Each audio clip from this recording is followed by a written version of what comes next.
గుండమ్మ కథ, ఇలా ఎన్నో మరుపురాని చిత్రాలు నటించాడు.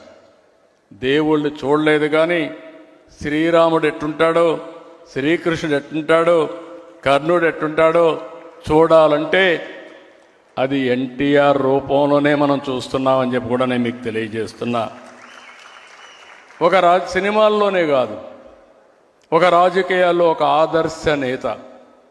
ఏ దేశానికి సంక్షేమ కార్యక్రమాలు ఇవ్వచ్చని చెప్పినటువంటి నాయకుడు నందమూరి తారక రామారావు గారు.